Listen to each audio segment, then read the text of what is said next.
Muy buenas tardes y bienvenidos al canal. Espero que vaya todo bien. Ya veo que habéis tenido aquí una conversación bastante interesante.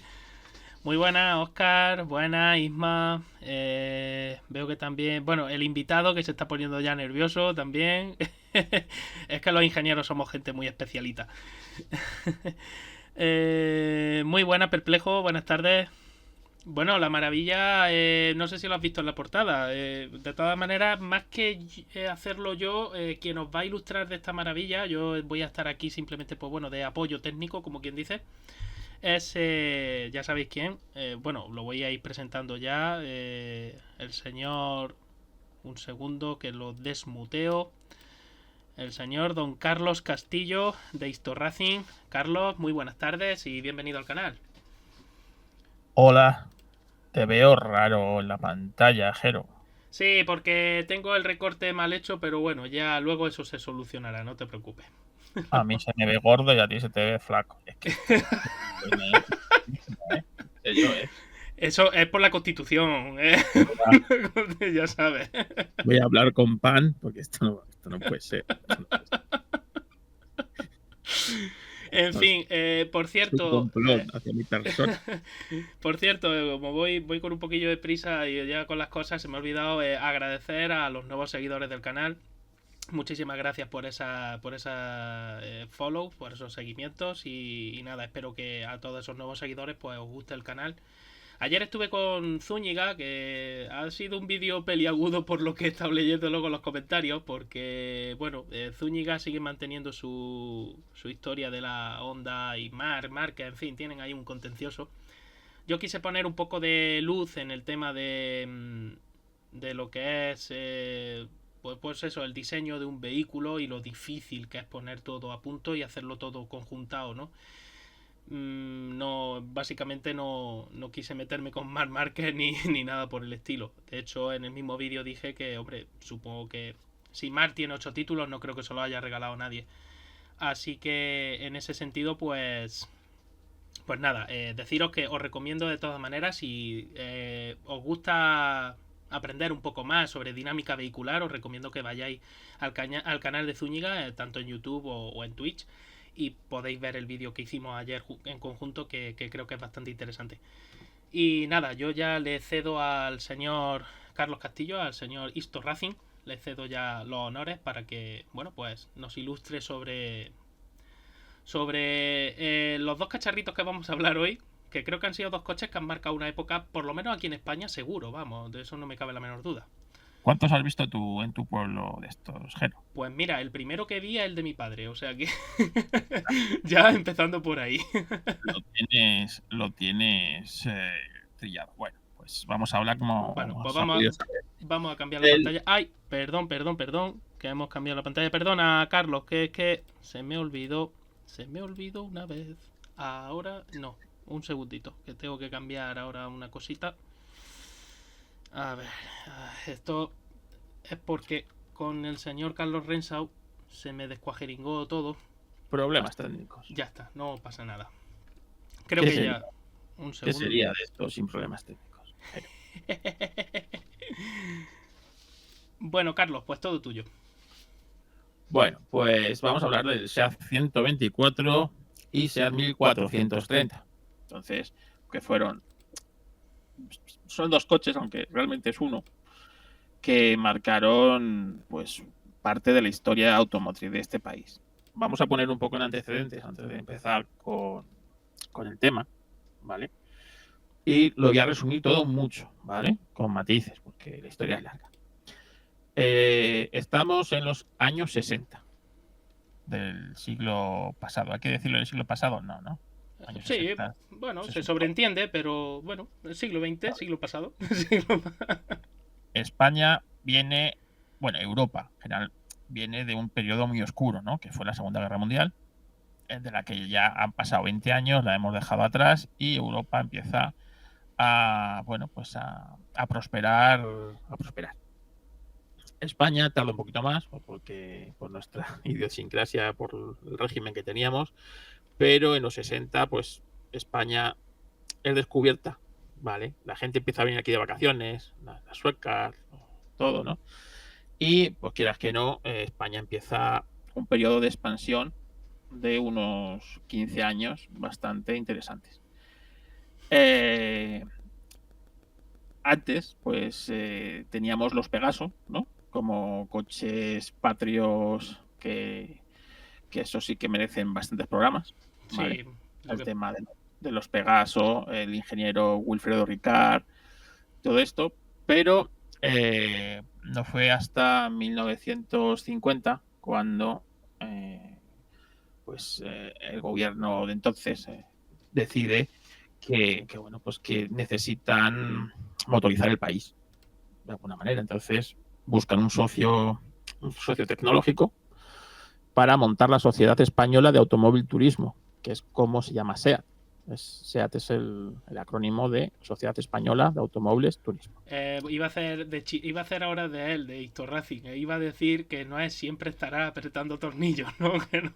Eso es lo que se quedó en el populacho porque realmente antes los coches requerían de ciertas dosis de ingeniería por parte Artesanal, de, ¿no? Podríamos decir. de todo tipo, ingeniería artesanal y ingeniería también social, ¿no? Porque Sí, cuando te sí, sí. quedabas tirado tenías que andar buscándote las cosquillas para poder salir del atolladero. Por cierto, perdona, Carlos, un momentillo. Si necesitas que vaya cambiando de foto, me lo vas diciendo, voy Bueno, de poniendo. momento vamos a dejar esa, ¿no? Porque es un 124, como vemos. Ese es el SEAT 1.000.000, ¿eh? O sea, que Ajá. O sea, de los de. No, ese es el que hizo un montón de. Hizo no sé cuántos miles de kilómetros en 124 horas. Pero bueno, pues SEAT buscan un socio industrial, Ujú. tecnológico para SEAT. Y bueno, pues lo encuentran en Fiat, ¿no? Fiat en principio no cree mucho en SEAT. Y bueno, pues le hacen. Se coge un 4% de la compañía, ¿vale? Y al principio todos los coches que se fabrican de SEAT son realmente kits prácticamente que vienen de Italia, ¿vale? Tanto del SEAT 1400 como del 1500. Y se montan en la zona franca, en la fábrica de Barcelona. Pero bueno, pues el acuerdo es que los coches son licenciados de Italia, pero con proveedores españoles, ¿no? Y cada vez se va fabricando más cosas, y llega el 600, ¿no? El granito, ¿no? En el 57, casi 10 años después de que se fundara SEAT, pues empieza a fabricar el SEAT 600, que fue pues un hito, ¿no? Para la industria española y para, pues bueno, pues fue el primer coche, digamos, asequible, comillas, asequible, Sí, sí. que pues se motorizó todo un país, ¿no? Y todo lo que ello trajo. El 600, estamos hablando en el 57, pues tiene su vida. Y si nos vamos 10 años más adelante, estamos ya en el 67 aproximadamente, ¿vale? El 600 ya es un coche, digamos, un poco obsoleto, aunque todavía le quedaría periodo de fabricación en España y aún más en Argentina, por ejemplo. ¿Vale? Curioso que comentes lo de Argentina, porque no es el único modelo que ha viajado al final de su vida comercial en Europa, ha viajado a Argentina y ha seguido teniendo una vida comercial más o menos longeva. Eso es para hacer un programa, Sí, porque hay coches que han perdurado más de 20 años desde que se dejaron de fabricar en Europa, sí, sí. en Europa, O en España, en Europa, sí. y se han seguido fabricando en otros países. Es Por ejemplo, impresionante. el Peugeot 505 se ha seguido fabricando hasta hace 4 días en Irán, por ejemplo, y cosas así. Entonces, eso daría para otro programa de ingeniería bastante interesante. Totalmente, sí, sí. Pero bueno, estamos a mediados de los 60. En Italia, las cosas van un poquito mejor que en España, digamos, más adelantadas y pues allí ya tienen otros coches, ¿no? Tienen el Fiat 1100, que era realmente el 1100, ¿no? Que le llaman allí en Italia, que es realmente el que sustituye al 124. Aquí los coches que teníamos principalmente todavía eran motor trasero, es decir, el 600, el 850, el Renault 8, Ujú. ¿vale? Y los coches, había, bueno, quizás los coches más populares eran los de motor trasero. Teníamos el 1500, ¿no? Que era un coche como muy representativo de alta gama. No era un coche asequible. De hecho, corrígeme si me equivoco, Carlos, aquí teníamos mucha disparidad en cuanto digamos, al tamaño y a la calidad de los coches. No quiero decir, había coches populares, como acabas de decir, estos SEAT que hemos estado acá estado nombrando, los Renault también. Y ¿Mm? luego había lo que se denominaba, o así me lo contó a mí mi padre, los AIGA, ¿no? Que llegaba el señor, compraba un Dodge traído de Estados Unidos o lo que fuera, coches enormes, porque eran Sí. comparados Bueno, con esto. el Dodge era montado aquí en Villaverde, Sí, sí. ¿vale? Sí, bueno, es verdad, sí, que Barreiros, Pero, Barreiros, pero sí, Barreiros. sí, pero era el coche más grande y más lujoso que te podías comprar. Sí, sí, Era el coche que llevaban las autoridades políticas de claro. entonces, blindados y tal. Era un coche, pues bueno, todos hemos visto el Dodge Dart, que era pues el sumum de lo que se podía comprar uno. También tenemos una cosa, es que no, la importación de coches era complicada, era Ujú. cara y no todo el mundo lo podía hacer. Farragosa, me imagino, Era muy ¿no, Carlos? farragosa, sí, exactamente. Había unos aranceles muy grandes. Ujú, España era una dictadura, ujú. no estaba en el mercado europeo y pues importar, que se importaban coches, importarte un BMW, un Mercedes u otro coche que en Europa aquí era, pues, era para Claro, gente, para muy muchísimo. pocas personas, ¿vale? Porque entonces aquí en España sí que había la clase trabajadora, ya no te voy a decir clase baja, clase trabajadora, y que era el 80-90% de la gente, y Ujú.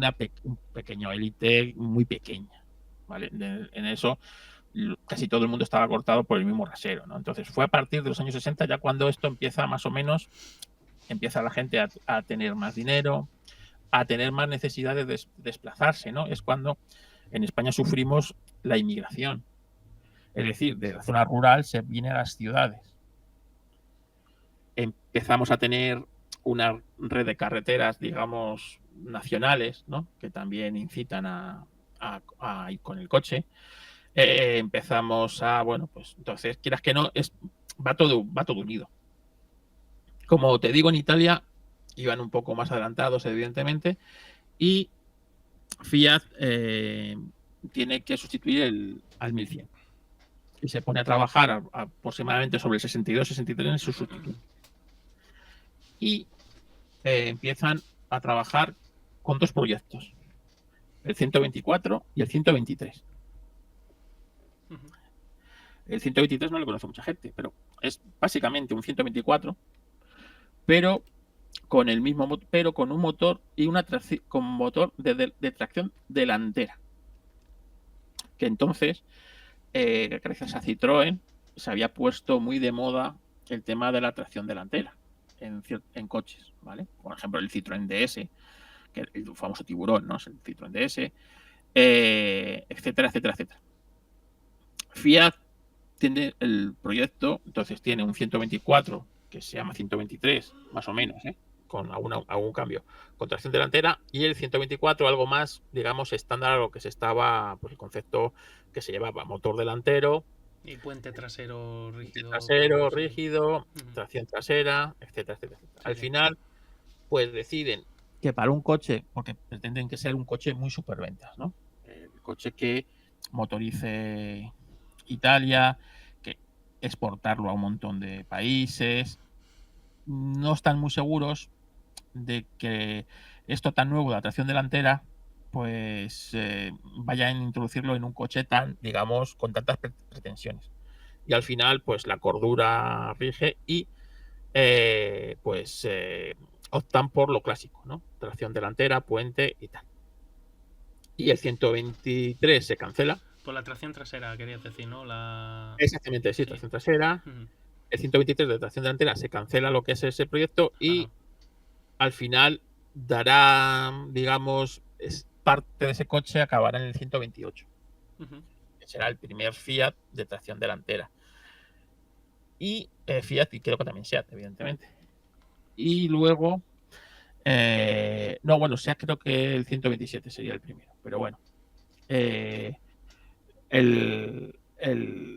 Y todo eso va para un auto Bianchi dentro del grupo, el que es el que aprovecha todo eso que se desarrolló para el 123. Y tenemos el 124. El 124 se presenta en el Salón de Ginebra del 67 y es un éxito desde que se presenta, porque le dan coche del año. Es un coche, bueno, pues que gusta para los estándares de la época.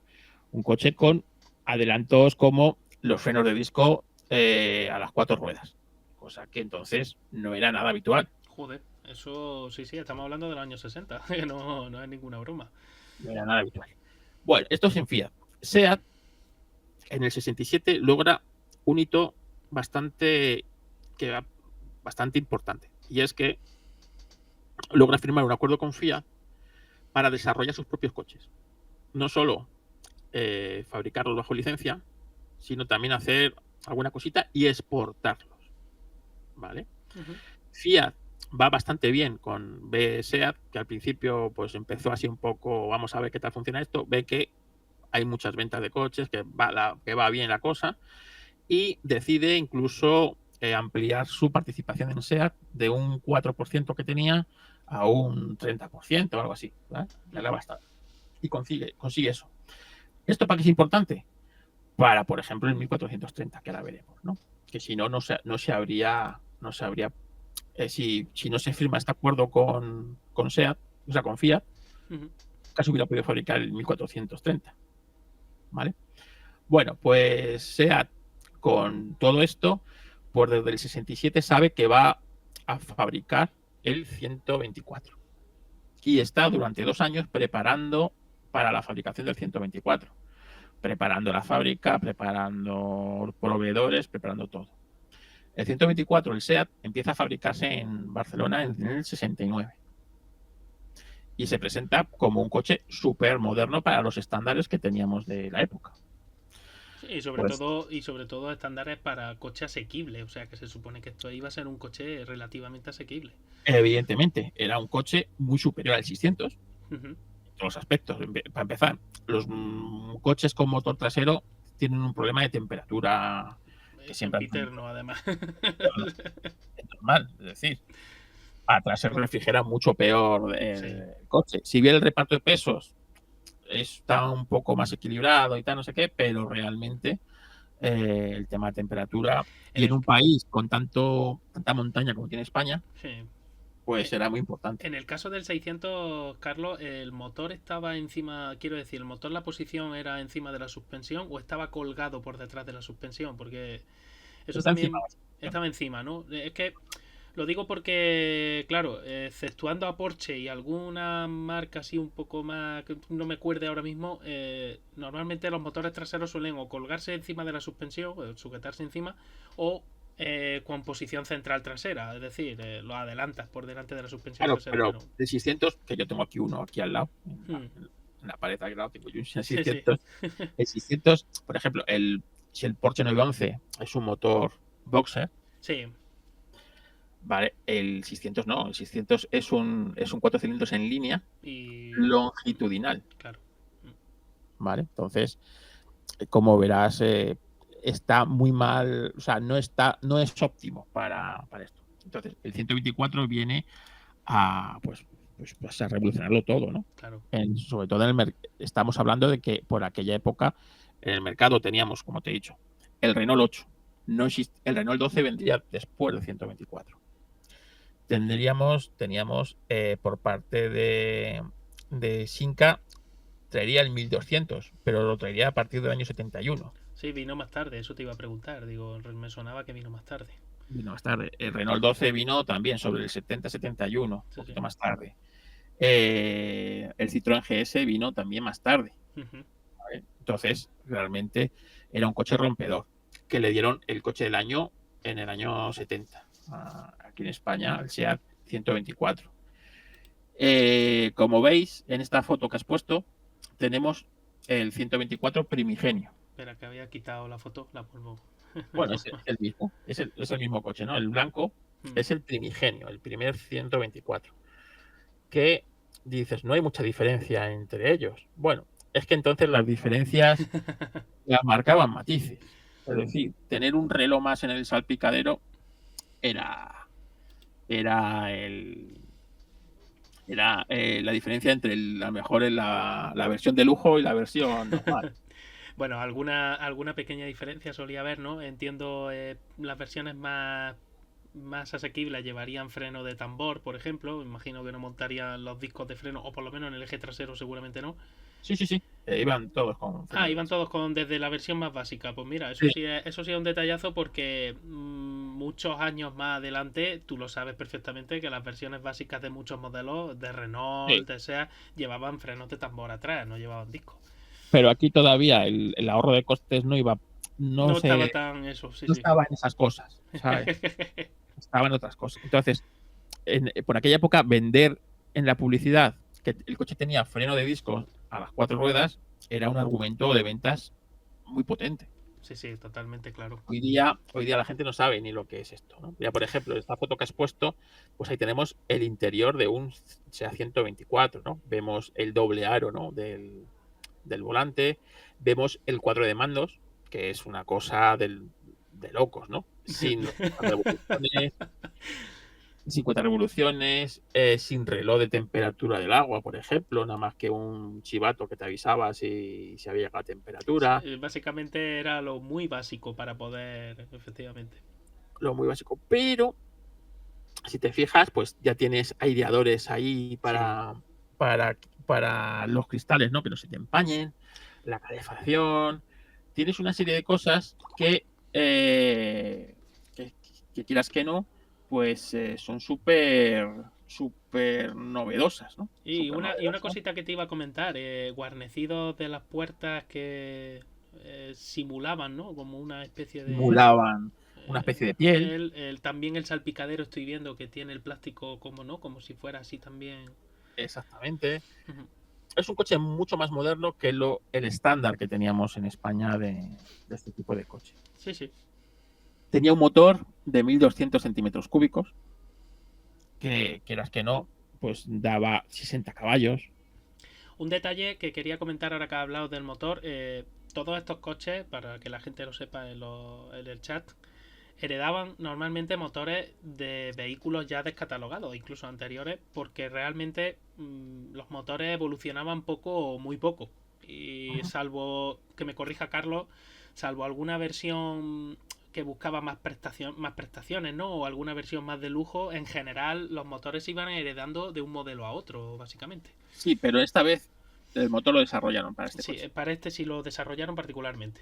Sí, no es un motor heredado de otro.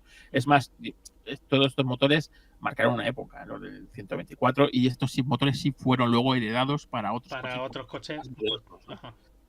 Estos motores los veremos en el Seat Ritmo, después en el Seat Ronda, ¿vale? O sea, Pues que son motores y el 1430 lo vamos a ver en un montón de motores, en un montón de coches de la época, en el 131, en el Ritmo, en el Ronda. Pues me alegra mucho la aclaración, Carlos, porque ya tenemos otro dato más del 124. Que... Bueno, pues el 124 realmente pues viene con el motor 1200, ¿vale? Entonces, ese es su motor inicial. Pero SEAT, como ha firmado el contrato este que os he dicho que le permitía fabricar sus propios modelos, quería fabricar una versión un poco más lujosa del 124. Más, digamos, distinta, que se diferencia, más lujosa, más prestacional, un poco más de todo. Y partiendo de la misma base que, por ejemplo, el 124, el eje trasero el eje trasero, por ejemplo, va con ballestas para ahorrar costos, bueno, pues ellos querían meter, o sea, era un brazo tirado por ballestas, simple, de toda la vida. Querían un poquito más de sofisticación, querían unos motores un poco más prestacionales, querían un poquito más de lujo, es decir, tener cuántas revoluciones, el reloj de temperatura, la iluminación que fuera un poquito mejor, y se lanza el SEAT 1430, que no deja de ser un 124 tuneado y mejorado. También era más caro, ojo, ¿vale? Y este coche, el SEAT 1430, mira, ahí está en la presentación, pues aprovecha cosas de otros Fiat. Por ejemplo, los faros son del Fiat 125 italiano, que aquí nunca vino al mercado español. Como os digo, la suspensión trasera está mucho más desarrollada. Por ejemplo, el depósito de gasolina tiene 8 litros más de capacidad. Que no es baladí, no es ninguna tontería.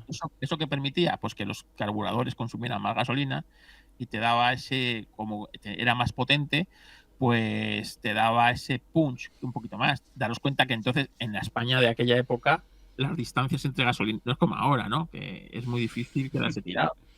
En aquella España las distancias y las carreteras eran muy jodidas y tener 5 caballos más o 5 caballos menos era la diferencia entre poder hacer un adelantamiento a un camión Pegaso en una carretera nacional o quedarte chupando rueda, a lo mejor. ¿Vale? O sea, hay que poner todo en el contexto que tiene la situación.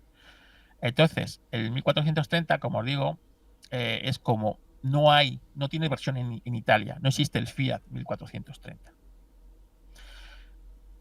Aprovecha el motor 1430 el motor si es Fiat, evidentemente, de modelos superiores, ¿no? Del Fiat 1300, etcétera. Y sale con 75 caballos, es decir, entre el 124 con motor 1200 y el 1430 con motor 1430 hay 15 caballos de diferencia. Esos 15 caballos de diferencia, como te digo, era una barbaridad para la época. 15 caballos ya se notan, sí. Y sobre todo en estos coches que no sé si tienen los pesos por ahí, Carlos, pero estos coches eran mucho más ligeros que los coches de hoy día. Hombre, evidentemente estos coches se aproximaban casi a los 1000 kilos. Sí, aproximadamente, ¿no? Era mucho, pero claro, también eran motores mucho más potentes. Si os dais cuenta, el 124 apenas tiene cromados y el 1430 es un coche más lujoso, claro. Si te das cuenta, el intermitente tiene forma de flecha. La línea del intermitente hasta la trasera es un cromado. Sí, marca la línea de cintura del vehículo, por lo que veo. En las puertas tienes cromados en lo que son los marcos de las puertas. Sí, iba a preguntarte, Carlos, la carrocería es exactamente la misma, ¿no? Quiero decir, el chasis es exactamente igual y... El chasis es exactamente igual. Modificas la suspensión trasera, le metes un motor más potente. Y el interior, en esa carpeta tienes que tener fotos del interior. Sí, voy a pasar a ver. Le cambian y ya le ponen un doble cuadro. Básicamente es el mismo, si os dais cuenta. Sí, es muy súper parecido. Lo único que sí hay detalles que marcan diferencia. Pero ya tienes un doble cuadro en el que tienes un cuenta revoluciones muy grande, cosa que nos gusta a los quemados. Pues en aquella época sobre todo el cuenta revoluciones que se vea bien. Que se vea bien. En el marcador ya marcaba hasta 200 kilómetros por hora, cosa que, quieras que no, en aquella época, yo de niño no sé si tú lo has hecho, yo me asomaba a los coches de niño a ver cuánto marcaba el marcador. Sí, eso también lo he hecho yo. Y si marcaba 200, eso era... Eso sabías que ahí había motor. Luego también tenías relojes supletorios que no existían en el 124, ¿no? Veis que vas a ver un reloj de temperatura del agua. Son los que están en el lado derecho y el lado izquierdo del volante, si os dais cuenta. Los aireadores siguen siendo muy parecidos, ¿no? Los aireadores son los mismos. Básicamente son los mismos. Sí, pero hay ya sí notas bastante la diferencia, ¿no? Entre el vehículo anterior, el que hemos visto, el 124, y este 1430. Y también traía radio de serie, ¿vale? Una Marconi que venía ahí. No sé si por aquel entonces, yo creo que por aquel entonces no eran extraíbles, todavía los Kinkis no pero traía radio, ¿no? Ahí metida. En aquella... el Torete y el Vaquilla se llevaban el coche entero normalmente, ¿no? Y 5 marchas. Ojo, y 5 marchas. 5 velocidades, eso sí mira, curioso, porque es verdad que no era normal tampoco lo de la super velocidad, como se le llama. Claro, y más la R de rapidísimo. Sí, bueno. Entonces, quieras que no, este coche era un salto bastante grande para entre un 124 y este coche. Claro, son un éxito en ventas. Si te das cuenta, la parte trasera cambia también las ópticas, ¿no? Sí, totalmente diferente. Bueno, este ya es un segunda serie, y es un FU, ya por las llantas, pero el primigenio, el 1430, en vez de tener los dobles faros que vemos aquí, ¿no? Vemos el intermitente y la posición y freno, era uno más ancho que el 124 primigenio, también plano, pero era simple, no era doble como es ahora. Este ya es un pequeño restyling que le hicieron, igual que la luz de marcha atrás, que si ves ahí es un foco que está ahí atrás Sí, colgado. un foco que está ahí debajo del paragolpes, sí. De paragolpes que tampoco existía en el 124, ¿no? Ajá. Y bueno, pues realmente, como te digo, es un coche español, muy español y que no existe en Italia. Este coche fue un éxito también, tanto con el 1430 como el 124. Detalle que me estoy fijando en esta imagen, no sé si será del restyling o será que el 1430 ya lo llevaba, está muy marcada la zona del guardabarro, quiero decir, está muy sacada hacia afuera. No sé si es más por estilo o también por intentar ocultar un poquito la rueda y buscar un poco más de penetración en el aire. No sé Este es el restyling, si te das cuenta y pones el de antes, el Vamos azul. a poner el azul. Un segundillo que voy para atrás. Aquí El está. azul. Efectivamente, sí, sí. El azul, incluso si pones el de la presentación, vas a ver que tiene como unos toppers de goma, ¿no? Sí, sí, sí. Vale, pero como el coche fue un éxito muy grande, decidieron sacar varias versiones que se denominaban FU. Para los que no los distingáis, las versiones deportivas del 124 eran FL y las versiones deportivas del 1430 eran FU. Entonces, el 1430 de versión normal era 75 caballos, con el motor 1430. Pero existía por ejemplo, es un 1600, el que has puesto, ¿no? El blanco, este es un 1600. Este ya es un FU 00. Ajá. Que era como la versión deportiva del 1430. Un motor de 1600 centímetros cúbicos gasolina en aquella época era ya un señor motor, no estamos hablando de con dobles carburadores, claro. ¿vale? Y 95 caballos. Ojo, muy pocos coches tenían estas prestaciones de 95 caballos. Estamos hablando del año 72. Vale, 72. Y no conforme con eso, SEAT le mete un motor 1800, que es el FU10, con 115 caballos. 115 caballos, Virgen Santa. Esto ya fue al final de la vida útil, o sea, del coche, porque el 1430 se produce del 69 al 75. 115 caballos en un coche que rondaría la tonelada de peso en orden de marcha. Y todo atrás. Es decir, trasera, sí, todo. En un día de lluvia tiene que ser muy divertido, ¿eh? También te digo que esos ejes rígidos atrás tampoco ayudan a pasar bien la potencia atrás. Claro, a eso me refiero. Siempre que has visto un 124 o un 1430 en los rallies, lo has visto de lado. Sí. Vale, porque es un coche pues que era ideal para esto. En este anuncio que has puesto, este es el anuncio de la época, ¿no? Te das cuenta que tienes la versión 1430 de 75 y de 95. Todavía no había salido el 1800 de 115 caballos. ¿Vale? Todo esto hasta el 75 tenemos el 124 con su motor de 1200 y con el motor de 1200 y el 1430 para más aventuras. ¿Qué es lo que pasa? Que a partir del 75 SEAT dice, pues ¿por qué no hacemos un único vehículo que aúna todo, ¿no? Que aúna tanto lo potente, lo deportivo, que es el 1430. Eso es en competición. Esto pasamos entonces para atrás. Sí. Vete a la carpeta 124. Un segundillo, entonces que tengo que aúna todo lo bueno del 124 y lo bueno del 1430 en un solo coche. Ese, por ejemplo, es un 124 de las... Claro, el SEAT 1.000.000 que se fabricó fue un 124. desde que empezó a fabricarse, ¿eh? No es que fabricaron 1 millón de 124. No.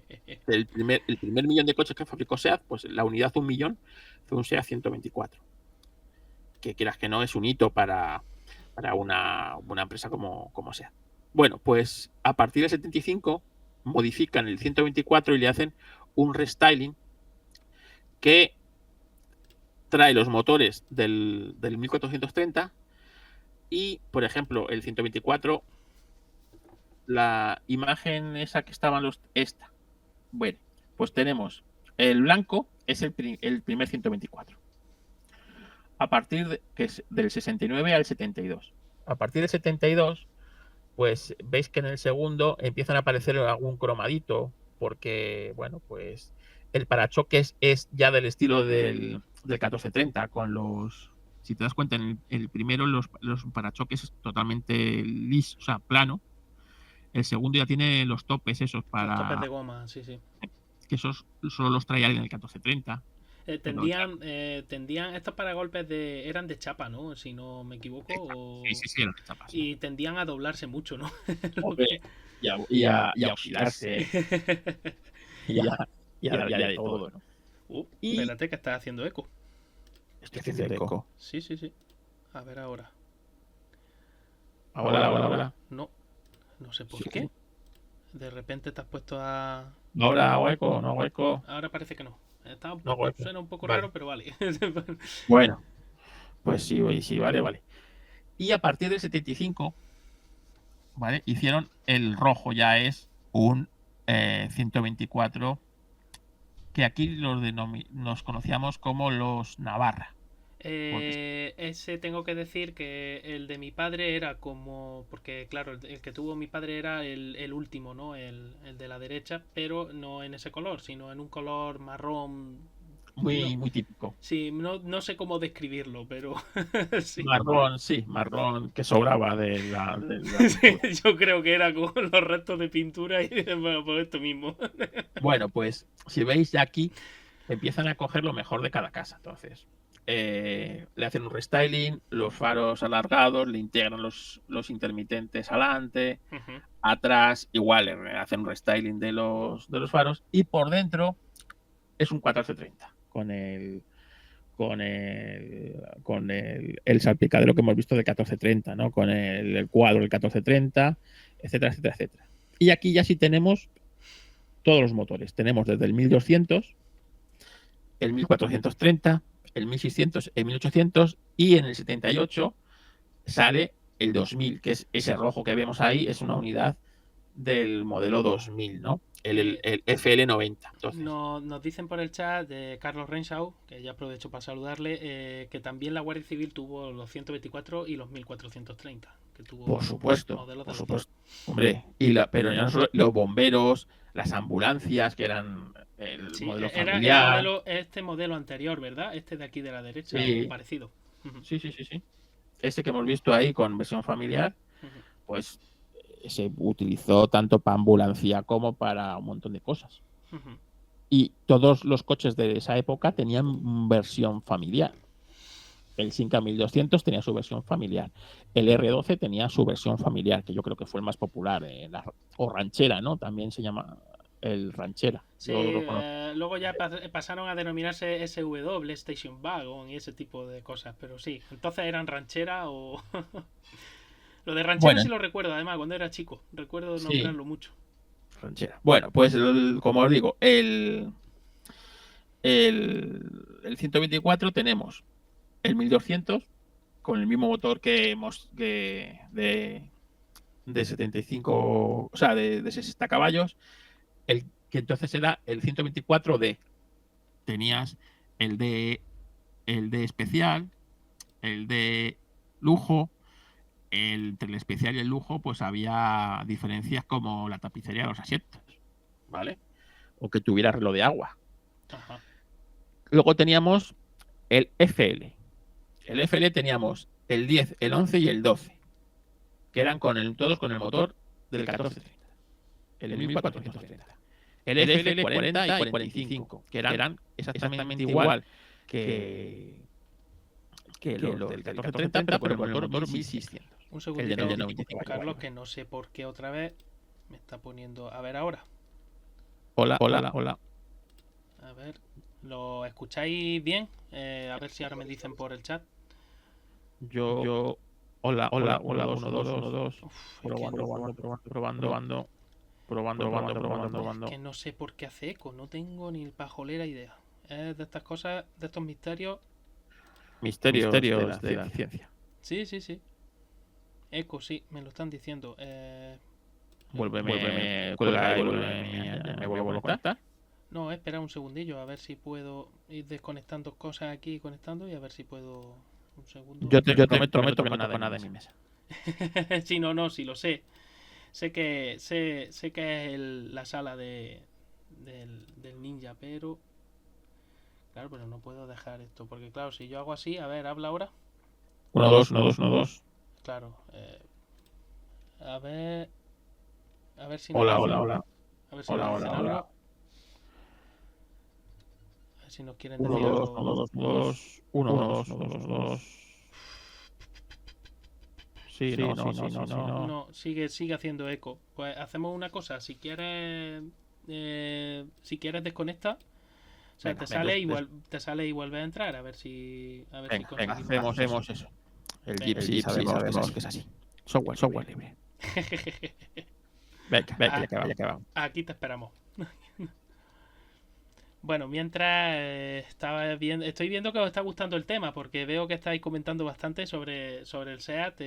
La verdad, yo sabía que os iba a gustar bastante a muchos de vosotros porque, hombre, a mí me pilló bastante más joven. Yo era muy crío cuando mi padre tenía el 124, pero estamos flipando, gracias, Oscar.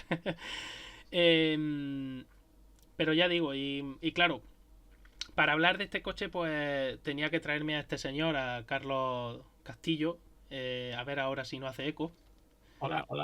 Ahora parece que está la cosa bien. Ahora ya que nos digan por el chat si está la cosa bien y ya está. Mientras, si quieres, aquí es que he vuelto al principio, pero ahora vamos cambiando la foto y ya vamos poniendo. Ahí estábamos aquí. Pues adelante, Carlos. Bueno, pues como os digo, estos coches teníamos la versión, teníamos varias versiones. Y espérate que recupero yo el guión, que si no me pierdo. Entonces, como te digo, teníamos varias versiones. Teníamos el 1200 normal, con el motor de 60 caballos, el motor 1430, heredado del SEAT 1430, ¿vale? El motor 1600, que no lo hemos dicho, pero es un motor que metieron del 131, ¿vale? Del SEAT 131. El motor 1800 que metieron del SEAT 132, Sí. ¿vale? Y este era los FL, ¿no? El 8082. Y quizás el más mítico de todos los 124 era el FL90, con el motor de 2 litros, ese que hemos visto ahí, que sea a partir del 78 hasta el final de su producción en el año 81, pues fue quizás el punta de lanza y el SEAT más potente que podías comprar, ¿no? El que todos los quemados a los rallies y a las carreras quería tener. Era este coche. Y luego teníamos el SEAT 124 Sport, pero ese no tiene nada que ver con este. Tiene otra carrocería, del diseño es exactamente igual, comparte el nombre, 124 Sport, pero no es coche de estos, por eso no vamos a hablar de él, ¿vale? Ahí ahora que has dicho el 124 Sport, hay un meme muy famoso que se ve, debe ser una familia de esta que suele tener pony y ese tipo de animales en los portales.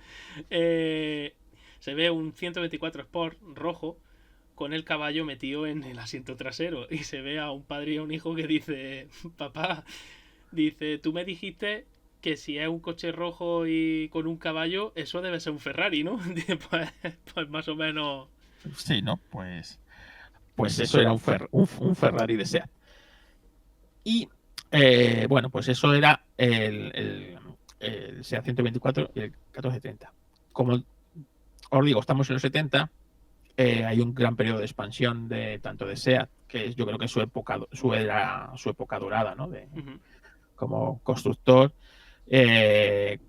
Y España empieza a expansionar bastante, empiezan a ir las cosas un poco mejor, la gente empieza a tener dinero, empezamos a tener coches, y SEAT ve en los rallies y en las carreras un sitio ideal para promocionar pues, sus productos.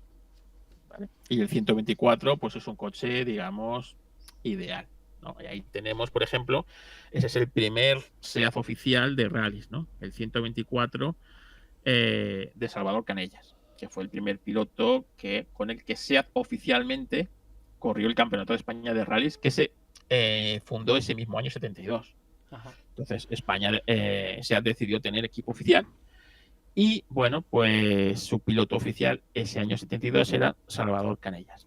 Antes SEAT también tenía en circuitos la Copa 1430, que era una copa de monoplazas. Recuerdo haberlo visto en algún documental.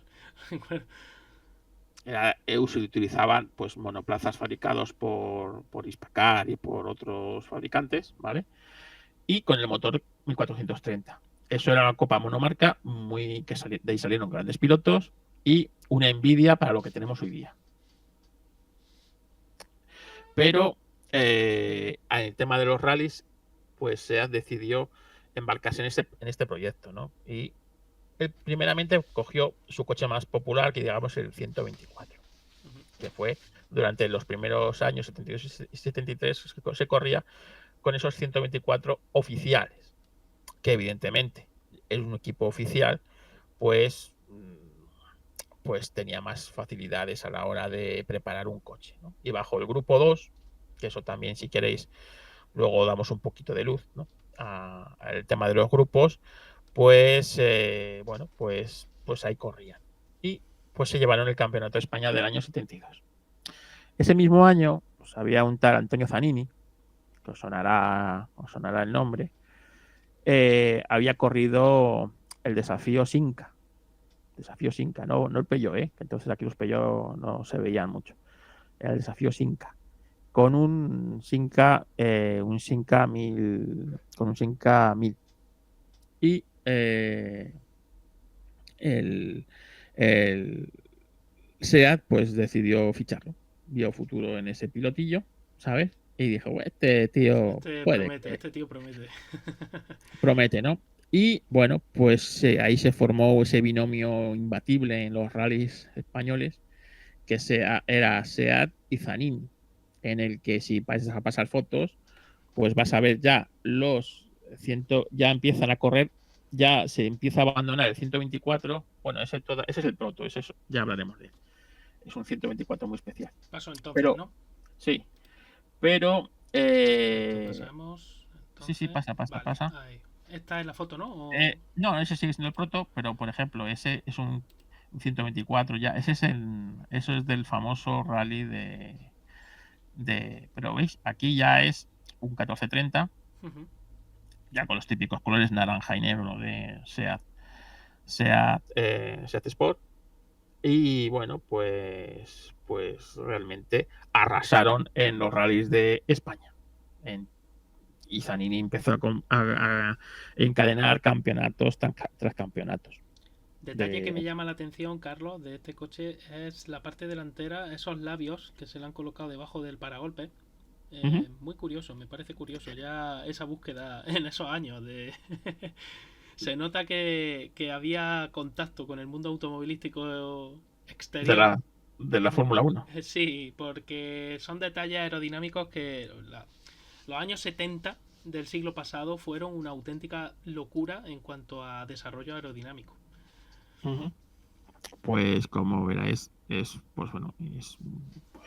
una maravilla, ¿no? El tema de que esos coches que ya en Italia estaban empezando a abandonarlos por el 131, ¿no? Que fue el que sustituyó al 124 en Italia.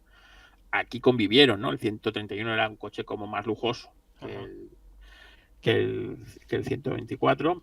Y bueno, pues SEAT ¿qué decidió? Y si sigues pasando alguna foto de competición, pues decidió...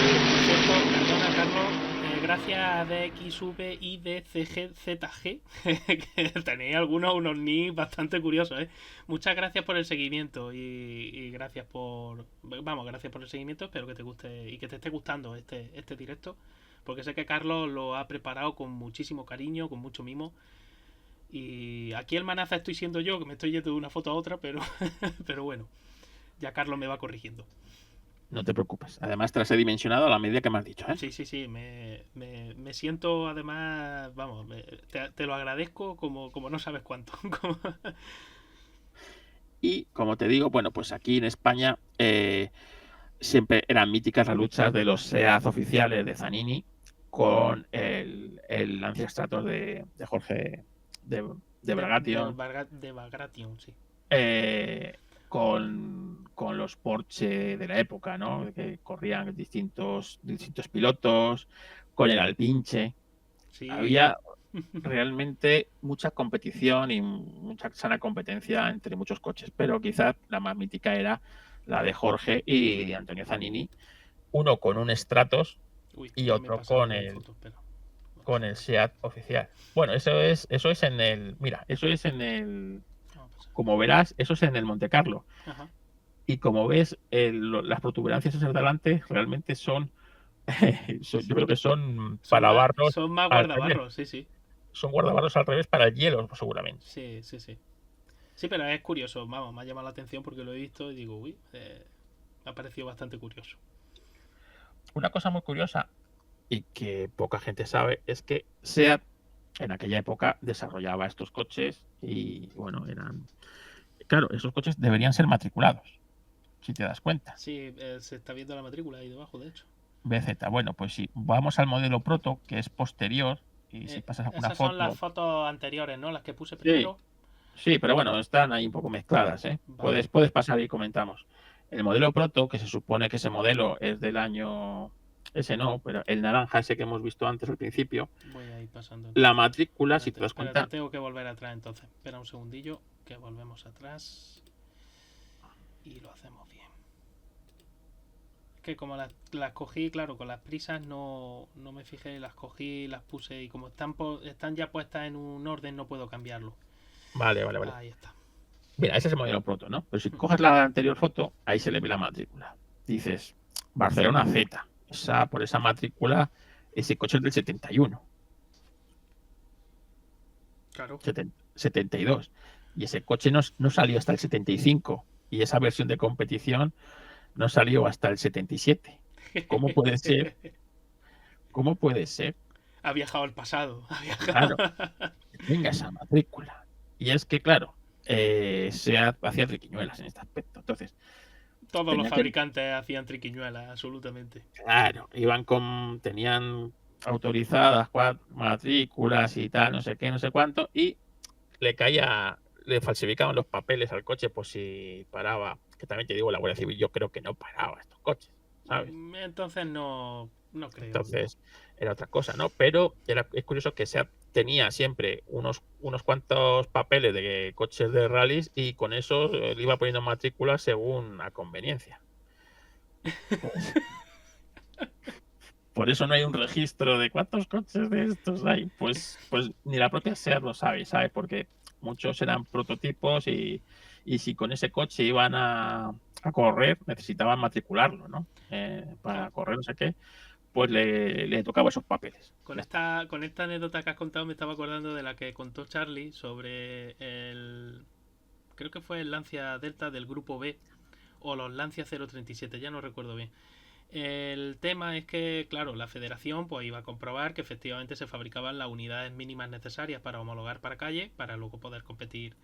Y por lo que se ve, resumiendo muy mucho, pusieron fino a los de la federación a base de vino y otras cosas y bueno, habían fabricado muy pocos coches, entonces los llevaban de un lado a otro, iban contando coches y al final contaron los 200 o 400 unidades que hacían falta, no me acuerdo cuánto era.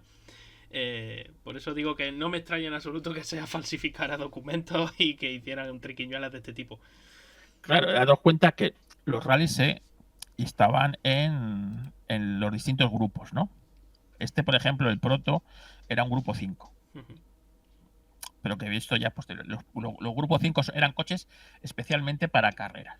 Entonces este, por ejemplo, era un coche prototipo, era la carrocería del 124, pero si ves los pasos de rueda están ensanchados, Sí, hay la parte de adelante hay mucho trabajo. mucha modificación de la carrocería porque tiene mucho aditamento, ¿no? Es Claro, solamente tiene 2 puertas, Sí. las puertas traseras están anuladas, no son utilizables, no existen.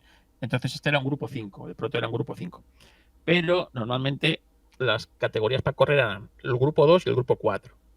Entonces el Grupo 2 eran coches de turismos especiales y a que se debían fabricar por lo menos 1000 unidades, ¿no?, de ellos. Y el Grupo 4 era un poquito y se podían fabricar 25, como mínimo 25 coches tenía que haber de ese grupo. En el Grupo 4... se entiende que homologados para calle, ¿no? Para poder circular por... Exactamente. En el Grupo 4, para que os hagáis una idea, estaba el Lancia Stratos, era un Grupo 4. El Lancia Stratos que se fabricaron unas 500 unidades. ¿Qué coche más bonito, pequeñito y precioso? Era el coche ideal para rallies. Bueno, sí. Era el coche que marcaba, o sea, el coche que dominaba los rallies en aquella época. Sí. Habíamos empezado la década de los 70 con el Alpine como coche dominador de los rallies.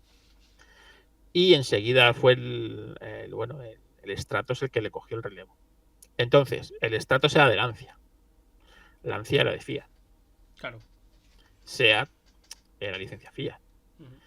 Entonces, no les hacía mucha gracia, digamos, a los italianos que Seat saliera por ahí a... Vale. Entonces, Seat pidió permiso para salir al Rally Monte Carlo, ¿no?, que era como el rally mítico. Dar cuenta, el Rally Monte Carlo en aquella época se salía de un montón de puntos de Europa, entre ellos Almería, ¿no? Si te das cuenta, los Seat salían de Almería, cerca tuyo, o relativamente cerca tuyo. Entonces, desde Almería tenían que subir a Monte Carlo por aquellas carreteras, y tenía que subir el coche, no tenía que subir montar un camión. Entonces, en el 76 deciden subir al Monte Carlo. Pues a correr, ya que en España lo están ganando casi todo. Vamos a salir fuera a ver qué pasa, claro. Pues no lo hicieron muy mal, porque bueno, pues salieron fuera y tanto Zanini como Canellas hicieron un papel bastante digno en ese rally del 76. Y en el 77 repitieron. Y dijeron, vamos a inscribir a Zanini, a Canellas y a un tal Salvador Servià, con otro que era Salvador Servià, debía tener 20 años o 20 y pocos años. Apellido ya había salido, bien conocido también. Ya había salido y salieron con los con los 124, que eran los taxis, ¿no? Porque en aquella época los taxis casi todos eran 124. Eran R12 o 124. En aquella época los taxis de Madrid y de Barcelona. Y pues ese rally del Monte Carlo lo gana un tal Sandro Munari con el Lancia Italia, ¿vale? Pero ya ese coche estaba sentenciado a muerte porque Fiat había decidido que, claro, el Stratos, los rallies eran súper populares y habían explotado los rallies en los 70. Y claro, el Stratos no era un coche que se pudiera comprar. El Stratos prácticamente era un prototipo, era motor Ferrari, no era un coche, y necesitaban un coche con que la gente se identificara con él y la compraron ese coche. ¿Ese coche cuál había sido? El 131. Y el Stratos ese año 77 quedó defenestrado por el 131. Mira, ese coche es el de Servià, me parece. Este anterior, ¿no? Esta que he puesto aquí. Sí, el blanco. Eso es. Con matrícula de Gerona, yo creo que es el de Servià, con apoyo oficial. era blanco. En cambio, el de Zanini y el de Canellas eran naranjas. Sí, era la típica decoración naranja de SEAT.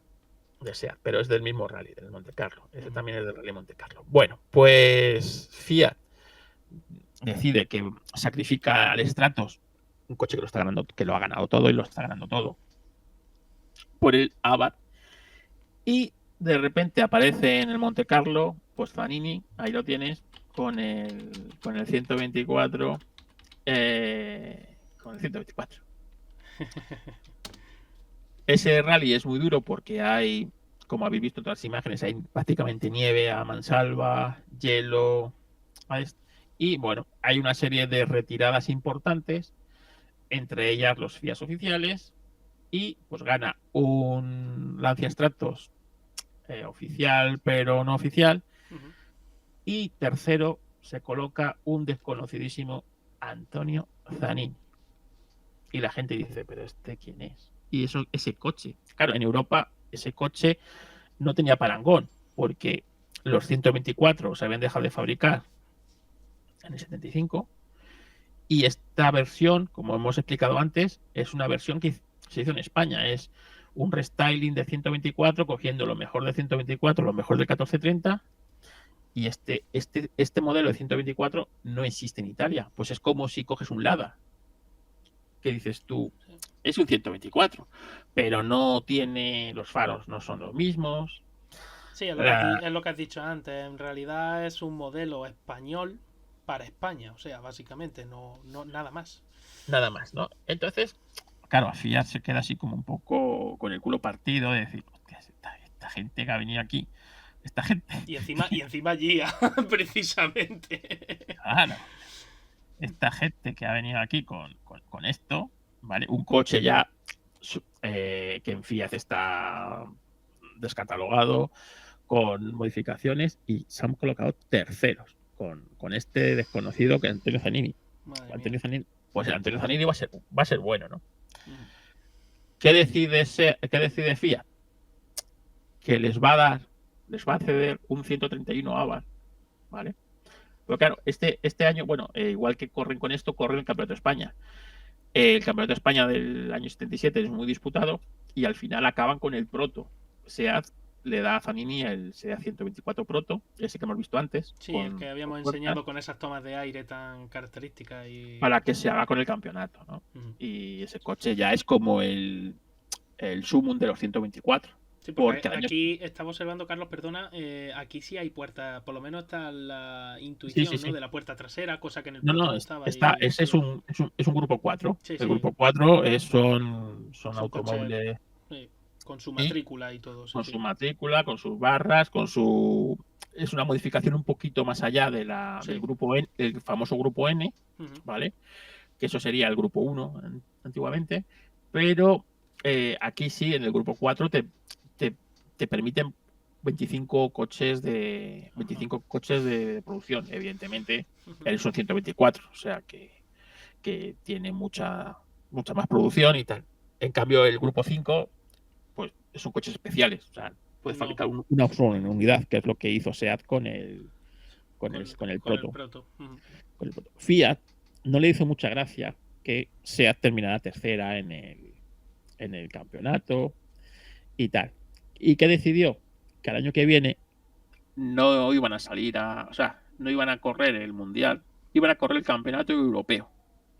¿Con qué coche? Con un 131 Abarth, pero pintado como si fuera un SEAT 131, con pegatinas de SEAT, que fue con el coche con el que Zanini, esos años 78 y creo que el 79, compitió el campeonato europeo con él y quedó segundo, con el 131 Abarth, pero eso será para otro. Eso ya para otro. Como veis, el 124 fue un coche que oficialmente marcó una época para SEAT, porque fue cuando SEAT se hizo oficial, pero es que en manos de pilotos privados, bueno, pues que era un coche súper popular, ¿no? Era un coche de los más vendidos de España, y cualquier piloto, mira, esa matrícula Z te suena que fue la que usaron para el Proto. Vale, o sea, para que veas, entonces cualquier piloto pues no tenía acceso a un Porsche 911, no tenía acceso a según qué coches, Sí, a un Lancia Stratos, como has dicho antes, por ejemplo. Un Lancia Stratos no era para cualquiera, no. pero sí tenían acceso a otro tipo de coches como el 124, Sí, sí. como los Simca de la época, pero para rallies el Simca 1200, bueno, estaba bien, tracción delantera, pero es que el 124 era tracción trasera. Y para rally siempre ha ido mejor un Para trasera que un rallies delantera. siempre ha ido mucho mejor. Te permite entrar en las curvas derrapando, Mm. te permite ciertas cosas, ¿no? Entonces, Sí, iba a decir, Carlos, si me permite, sobre todo en los rallies de aquella época, porque estos coches eran pequeñitos, no es como un coche de hoy día, que son enormes comparados con estos coches, y ya no me refiero a los coches de rally, sino a los coches de calle. Un coche de calle de hoy día, comparado con este coche del que estamos hablando, hasta un compacto es una berlina comparado con estos coches. Y, y esa tracción trasera les permitía ser muy juguetones, muy juguetones. Todo eso luego cambió, por cierto, a finales de los 90 con la introducción de los famosos Kit Car, aquellos que llevaban tracción delantera. Eran coches muy rabiosos, pero claro, era pero, diferente, había neumáticos diferentes, todo había cambiado mucho. Pero en pero esa haz de época, cuenta que ya en los 90 existían dos campeonatos, sí, el de asfalto y el había. de tierra. Sí, Los Kit Kat en asfalto, o sea, en tierra no corrían, claro, claro. no tenían nada que hacer. No, El no, asfalto era lo suyo y llegaban a mojar la oreja a a los los gordos. VRC, ¿eh? He llegado yo a ver carreras en las que Chus Puras con el Sara Kit Kat daba miedo a los Claro, VRC. y al final y con un costo muy inferior a un World Rally Car. Ujú. Y murieron de éxito, porque realmente Sí, luego las marcas de World Rally Car dijeron que a la FIA que se lo hiciera mirar, porque no iban a invertir el dineral que estaban invirtiendo en esos coches para que luego viniera Peugeot o Citroën y es verdad, te ya no me acordaba yo del 306 Maxi Kit Kat. Maxi Kit Kat o incluso el Megane con Sí, sí, Oriol sí, Gómez. es verdad. Sí, sí. Esos coches y que Recuerdo de mi infancia.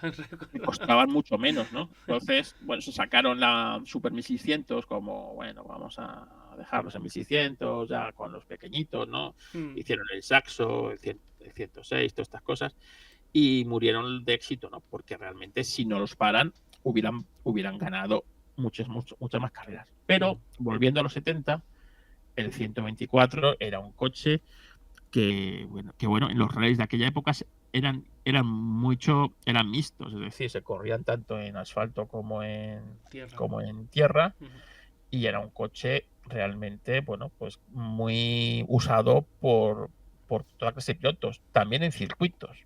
Bueno, en circuitos. Aquí en España teníamos dos circuitos, el Jarama, Calafat, un poco más tarde, y todo el resto de circuitos eran urbanos, principal, Alcañiz, en Toledo también había un Sí, circuito, el circuito de Guadalupe de Alcañiz.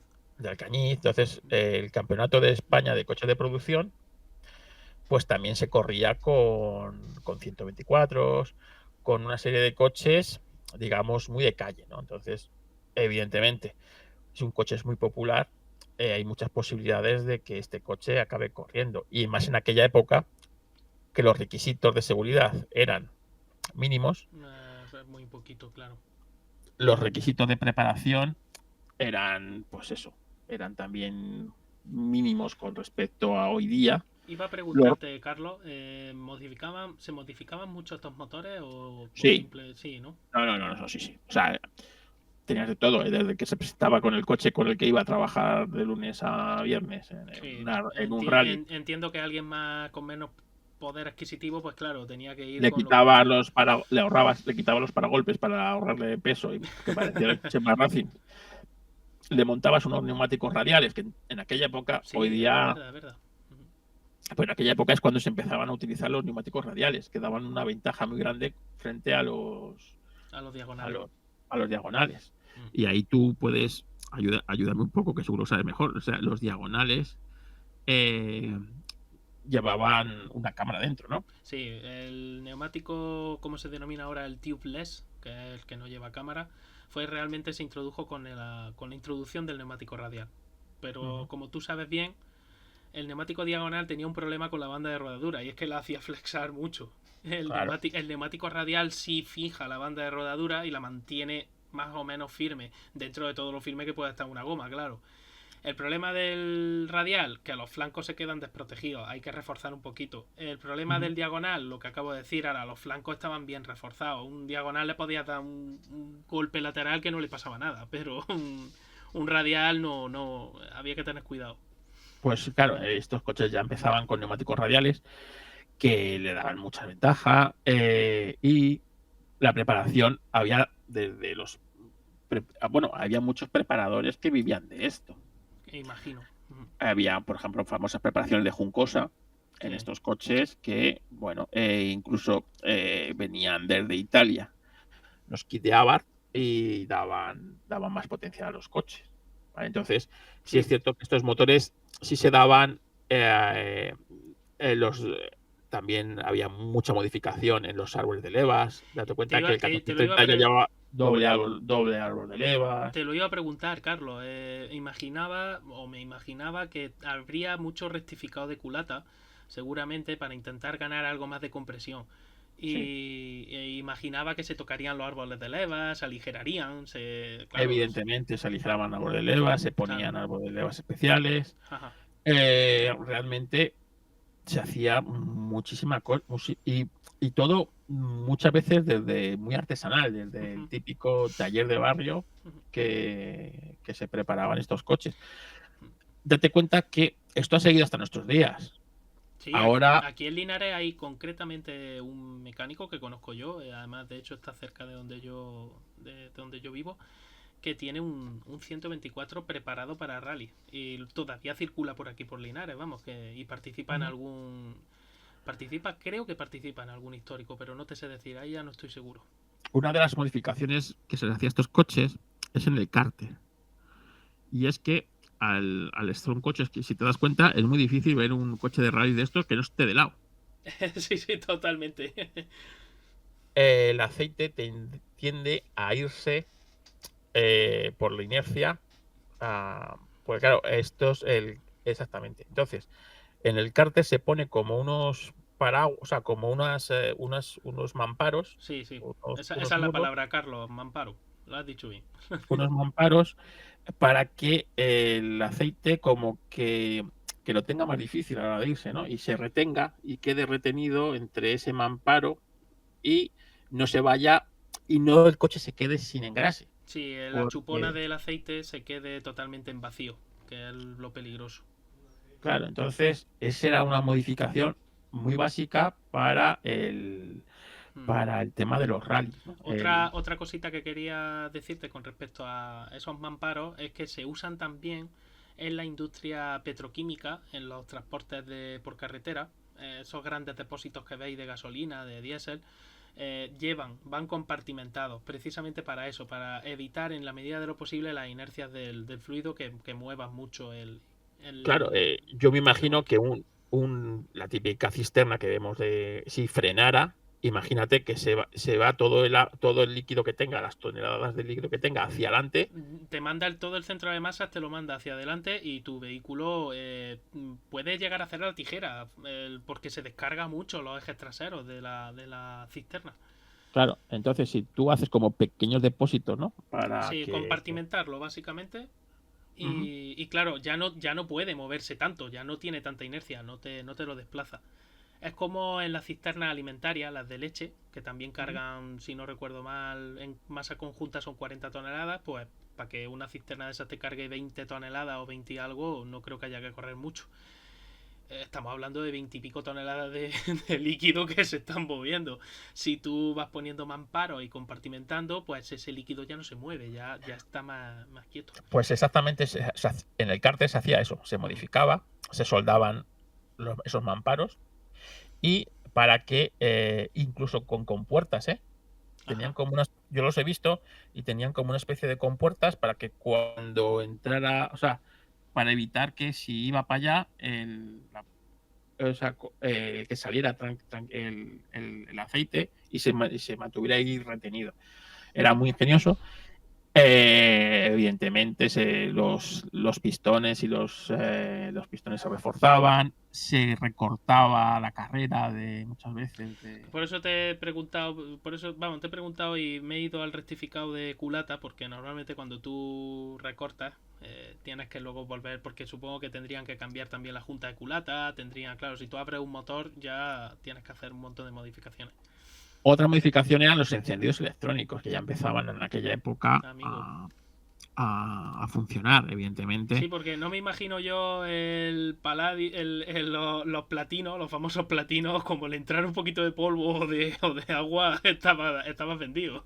Entonces, evidentemente, no tiene nada que ver las preparaciones que tenía SEAT con las que tenía pues un equipo privado o tenía un aficionado que prácticamente pues eso, se inscribía a un rally con el coche de serie y el lunes se iba a trabajar con ese mismo coche. Claro. Como os digo, eran coches bastante prestacionales y si tú te comprabas un 124 o un 1430, un 1800, sabías que el 95% de los coches que te encontraban no tenían tu potencia. Claro. Entonces te hacían ir como de abusón por la carretera. Uh-huh. ¿No? Entonces, que eso yo lo he vivido en aquella época, pues ir con coches de por encima de 100 caballos, cuando los coches normales tienen aproximadamente entre 60 y 75 caballos, te hacía incorporarte a la carretera de una manera como aquí estoy yo, ¿sabes? Aquí he llegado yo. Ha llegado el macho vara. Claro. O adelantar que pues muchos coches esperaban a cuesta abajo para poder el reprise que tenían en aquella época. Aquí el reprise que tenían estos coches, yo lo recuerdo, de esa sensación que hoy día es muy difícil, ¿no? Esa sensación de quedarte pegando el asiento. Está muy amortiguado todo, está todo muy aislado. El ruido también está muy aislado. El ruido influye mucho en cómo percibes, ¿no? Esa aceleración. No es lo mismo estar montado en un Porsche 911 clásico, con ese característico sonido del motor y demás, que montarte a lo mejor en un 911 ahora moderno, que sigue siendo bonito el sonido, pero va un poco amortiguado y la sensación que te da seguramente un coche y otro es muy diferente. Y en cambio aquí la sensación de velocidad que tienes es brutal cuando el coche no corre tanto. Efectivamente. Y la sensación, pues todo, ¿no? Era yo recuerdo porque un amigo de mi padre tenía un 1430 el FU 90, ¿no? El 1600. Uh-huh. Y la patada que tenía ese coche de 95 caballos era brutal comparado con cualquier otro coche de los que habíamos montado. Claro. Era brutal. Y a mí me flipaba lo típico, ¿no? Cuando eres niño, porque entonces, claro, yo te estoy hablando de finales de los 70, principios de los 80. Uh-huh. Y cuando se iban a lavar el coche a un descampado, pues yo recuerdo montarme en ese coche y sentirme Zanini, porque además era mi piloto favorito en aquella época, y ver ese cuadro, o sea, ver el cuentarevoluciones grande que tenía ese coche. Ahí, también era una cosa. Yo quería tener un coche con un cuentarevoluciones de esos, ¿no? Y ya te digo, es una época que para SEAT fue inolvidable, ¿no? Porque fue, yo creo, la época dorada de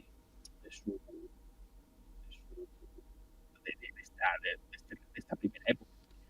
Casualmente, al final de los 70 convendría con la ruptura con Fiat, la decadencia en ese aspecto, ¿no? Porque, pues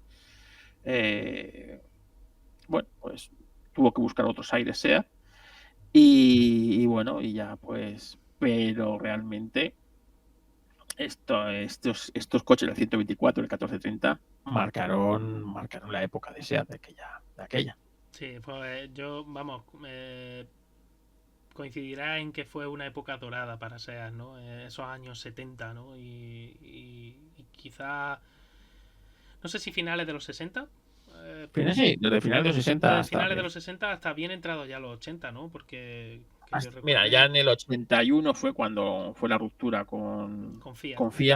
Con Fiat. Entonces SEAT, el estado que era era propietaria de SEAT. Fiat salió del accionariado, permitió que fuera como socio industrial, le permitió durante un tiempo que todavía pudiera utilizar los motores, pudiera utilizar ciertas cosas, ¿vale? Sí, sí. No fue una cosa abrupta, pero SEAT tenía que buscar otro socio tecnológico o tal. Entonces intentaron ver cómo podía ser. Por ejemplo, el SEAT Ritmo no podían seguir fabricándole porque competía con el Fiat Ritmo. Entonces sacaron el Ronda, que hubo un famoso juicio, ¿no? Porque el Ronda es un Fiat Ritmo modificado. Sí, Eso básicamente es muy parecido, sí, sí. o parecido.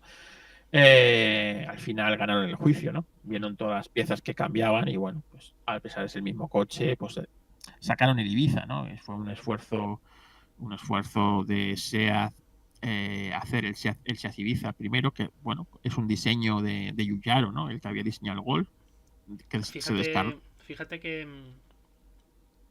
qué diseño más simple, el del primer Ibiza, el de la primera generación. Y qué éxito tan rotundo que tuvo. Era un diseño descartado para el restyling para el Golf 2. Qué curioso, ¿eh? Entonces fue un diseño descartado. Claro, la oficina de Giugiaro, pues bueno, tenía ese diseño ahí ya hecho. Vino SEAT con 4 toques, lo modificó, pero necesitaban un motor. Claro. ¿Qué hicieron? Cogieron el motor de los que tenían de SEAT y Porsche, pues quiso, metió ahí una mano, un ayudo, y claro, a SEAT le convenía muy bien para diferenciarse de Fiat y Porsche, el nombre que tiene Porsche. Solo con abrir el capó de aquel SEAT, un amigo mío tuvo uno de esos. Y veía en la admisión, en el tubo de admisión, en donde estaba el filtro de aire, System Porsche. Porsche. Eso. Pero además, Porsche con el logo, con las letras de Porsche. Sí, sí, sí, sí. Y eso... No ponía Porsche no era de cualquier manera, efectivamente.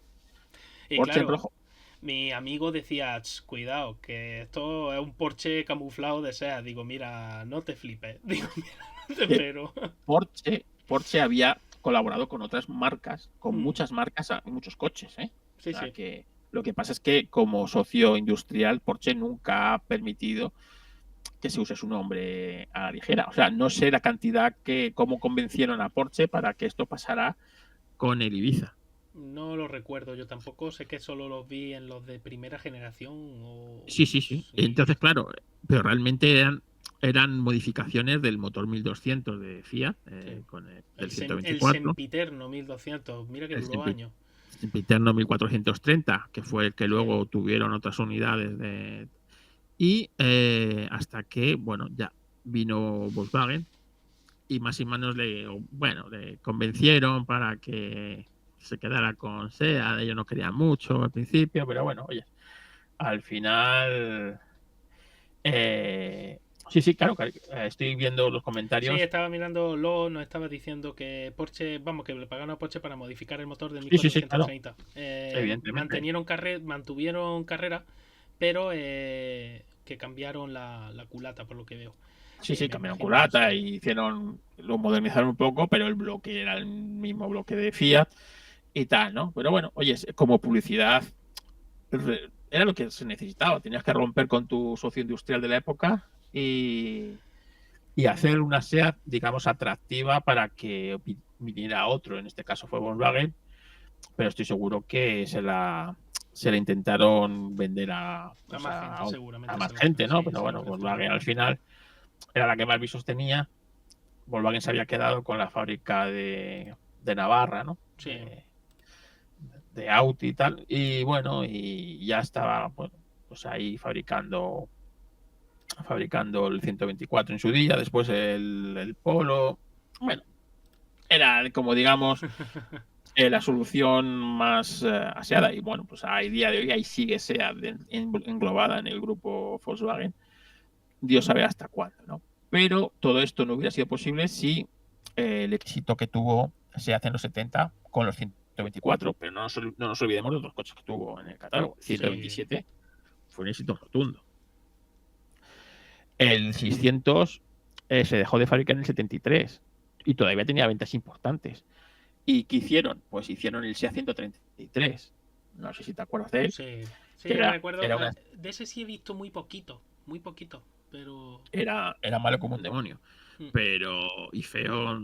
Pero vamos, cogía la estética del 127, ¿no? Así, pues, que ya había marcado el Renault 5 en su época, ¿no? Esa estética de hatchback, ¿no? De Sí, el portón trasero y tal, no sé qué, pues hicieron una especie de 127 con motor trasero, que ya pues estaba un poco desfasada, pero bueno, aprovechaban esas sinergias y del 850, etcétera, etcétera, etcétera, y estuvieron fabricando el 133 hasta el año 79, 80. sí, sí. El 120, el coche más bonito que ha fabricado SEAT nunca, ¿no? Que es para mí el que estoy enamorado de él, que es el Bocanegra, ¿no? El SEAT 1200 Sport. Sí, Que es un coche made in Spain. sí. Ese tampoco tiene parangón en Italia. Y también sentó muy mal en Italia ese coche.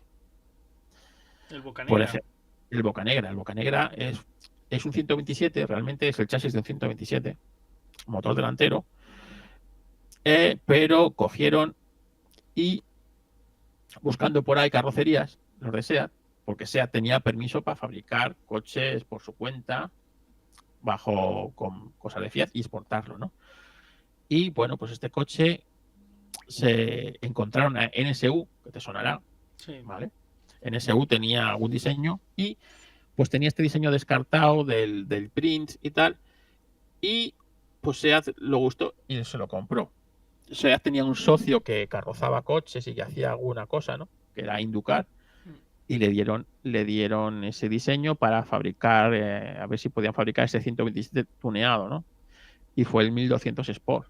Realmente ese coche, ese diseño de NSU iba a tener motor trasero. Por eso el 1200 Sport, si veis, tiene como unas branquias traseras debajo de los pilares, era porque ahí iba a alojar su motor. En este caso no, el motor era delantero y tal. Y ese coche para mí es el coche más bonito que ha hecho SEAT. Cuando lo vio Fiat se quedó como digamos, esta gentuza de SEAT ha hecho este coche que es muy bonito. Y es más bonito que el que hemos hecho nosotros. Ellos hicieron el SEAT 128. Sí. ¿Qué dijeron? Pues os vamos a dar la licencia para que fabriquéis el 128, como sea. Pero tenéis que dejar de fabricar el 1200 Sport. Claro, SEAT veía que estuvieron conviviendo, ¿no? Pero mucha venta del 1200 Sport le canibalizó el 128. Claro, el 128 también tenía más motor, ¿no? Tenía el 1430, el 1600 y el 1800. Cosa que el 1200 era... 1200 claro. era el motor 1200 de 124 y luego subió hasta el 1430. Claro. Pero ese coche, el Bocanegra, para mí es el mítico, el primer coche, digamos, con ADN español, que no tiene parangón en Fiat, y fue el que yo creo que hizo ver a SEAT que a lo mejor había vida más allá de Fiat, ¿no? Sí. No solo con lo que había en Fiat. Y bueno, fue esta época maravillosa de los 70, ¿no? Tanto como tú has dicho, para mí es una época fundamental para el automovilismo deportivo, tanto en Fórmula 1 como en rallies, ¿no? Fue la explosión de los rallies y la explosión de la Fórmula 1, impulsado también por las retransmisiones deportivas. Sí, sí, sí. La gente empezaba a tener televisiones en casa, que ahora nos parecerá una locura, pero no en todas las casas había televisión en aquella época. Además, de verdad. Había solamente dos canales, la 1 y la 2, era el UHF y el... ¿Cómo se llamaba? El UHF bueno, la 1 y la 2, que había que sintonizar con las antenas. Y bueno, pues empezaron como os digo, la explosión de los rallies, la explosión de la Fórmula 1. En España tenía su propio circuito ya, el Jarama. Aquí venía la Fórmula 1. Eso, el VHF y el UHF. Gracias. Que es que a veces me falla la cabeza. Yo lo sé porque yo Mi primer trabajo fue de mando a distancia, como todos los niños. Te decía tu padre, niño, cambia de canal. Y tenías que ir a cambiar tu canal. Entonces, ya sabía yo Como cómo. mucho alguien se la ingeniaría con un palo, ¿no? Me imagino como mando a distancia. Era muy si acaso. difícil. Pues que la primera televisión esa, que era en blanco y negro, era un armatoste con patas, bueno, una cosa locura. Era por ruleta, o sea, es muy difícil con un palo hacerlo. Sí, sí. Luego, si es cierto, fíjate, yo en mi casa, la primera televisión en color, mis abuelos ya a finales de los 70 ya tenían televisión en color.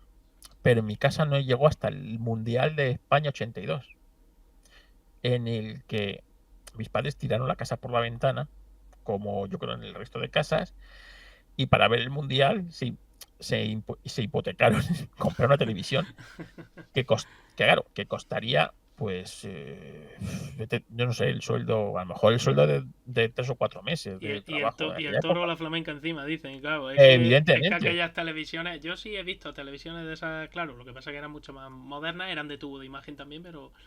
Y todavía podías poner la flamenca y eso. Ahora ya con estas pantallitas que tenemos hoy día, no puede, como no las pegues, Claro, son va a ser televisiones difícil. que podían pesar 30 kilos. Sí. Era, pesaba. Ahí había material. Había material. Y que, joder, en aquella época, ¿no? Pues bueno, pues empezaron con las retransmisiones deportivas. Los rallies era una cosa que llamaba mucho la atención.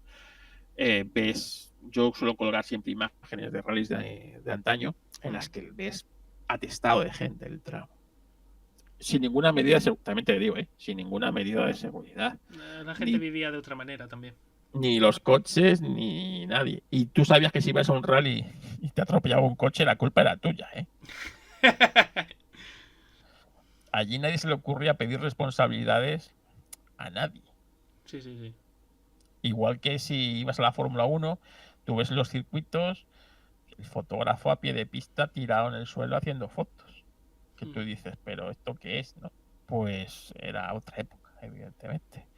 Hoy día, también te digo, como dice el famoso meme, ¿no? Que en aquella época el manual de instrucciones del coche te enseñaba cómo arreglar el carburador y cómo...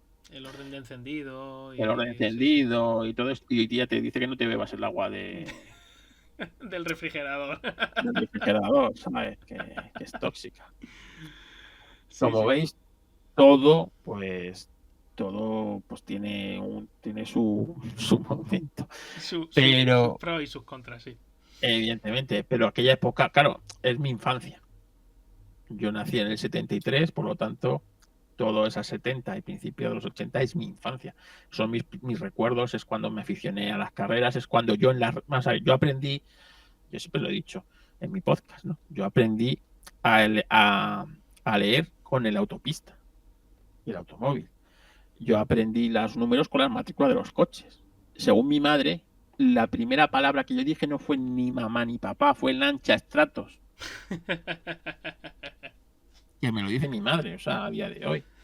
Que mi primera palabra no fue papá, mamá, fue lancha estratos porque mi tío que vivía con nosotros, porque mi madre era huérfana y vivía con su hermano, se casaron mis padres, nací yo enseguida.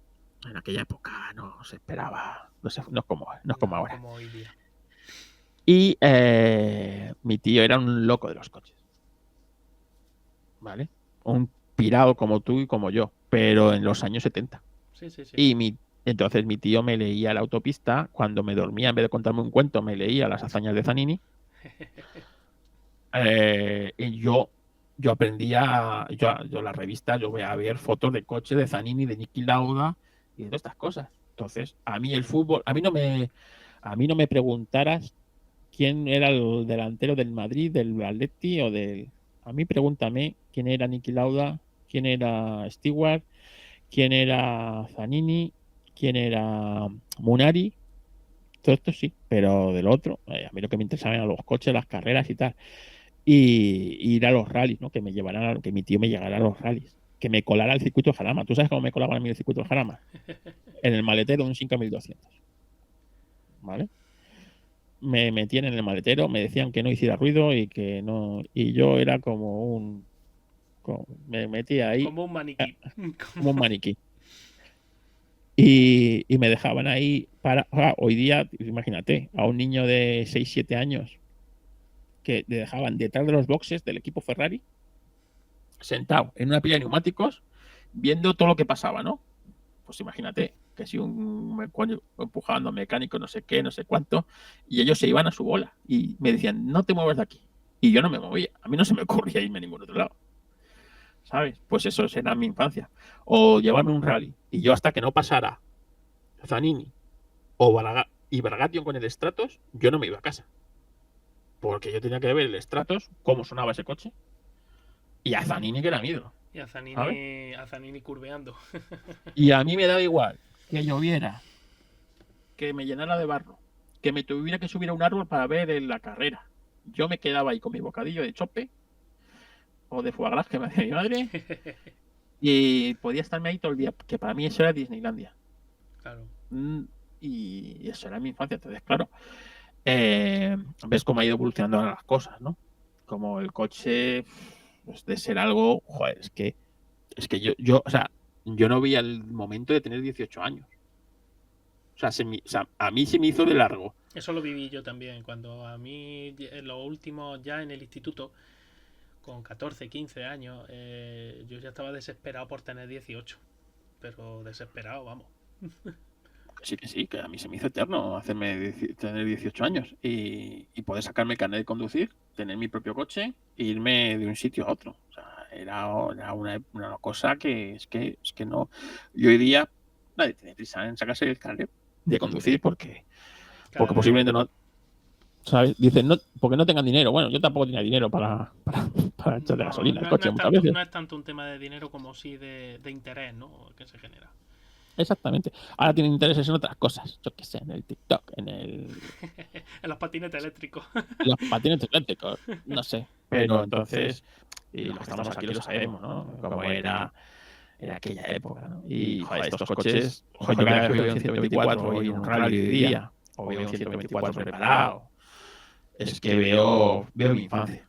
Claro. Entonces, es que yo antes, o sea, antes se conocía los coches por el sonido. Sí, eso sí. Eso lo he Por vivido hasta yo, que soy de década, de una década después, básicamente.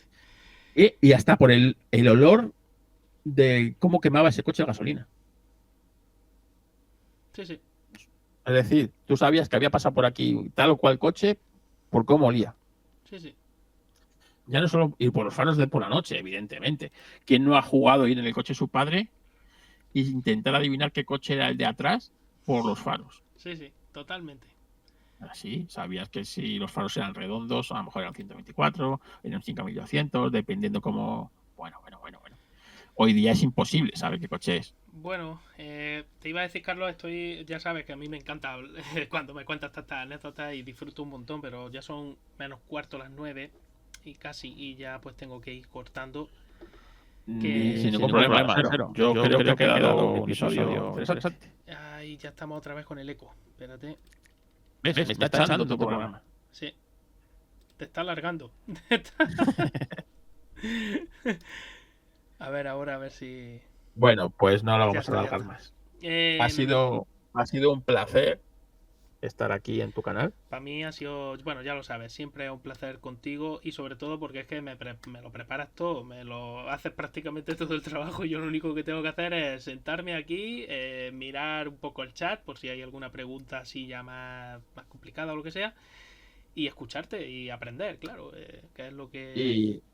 Y nada, pues yo te invito a que cuando vengas a Histo Racing otra vez más, ya has estado a hablar de lo que tú quieras. Tú sabes que ahí tienes por cierto, Carlos, si quieres decirle a la gente, a los seguidores, tus redes sociales, dónde te pueden encontrar, a los que no te conozcan. Bueno, yo tengo varios podcasts, pero mi podcast principal, porque soy conocido, es por Histo Racing, ¿no? Historia de automoción. Allí hablamos de todas estas cosas, ¿no? De pilotos desconocidos, de carreras, de coches, de lo que nos apasiona. Luego también participo en Mecánica Pod, programa donde hablamos ya de cosas de coches y tal, no tanto de competición, aunque a veces sabes que a veces mezclamos todo. Me podéis encontrar en Twitter como Histo Racing, Y bueno, en Facebook lo utilizo poco, también estoy como Histo Racing. Y es principalmente, y en el Twitter. Tenemos un canal, el canal de Histo Racing, en el Telegram, perdón. Y bueno, y en el grupo de GPK también me encontráis ahí, que estoy mucho. Siempre en las movidas estas que estamos. En las movidas estas que nos lían. Voy a hacer una cosa, antes ya de despedirnos del todo, voy a iniciar una raid que está el amigo Charlie Barazal en su canal, así que vamos a iniciarle la raid y nosotros ya nos vamos despidiendo. Carlos, muchísimas gracias, de verdad, como siempre. Un placer. El placer ha sido mío y seguramente de la gente que está ahí. Y gracias a los demás también. Muchísimas gracias a todos y nada, os espero en el próximo vídeo.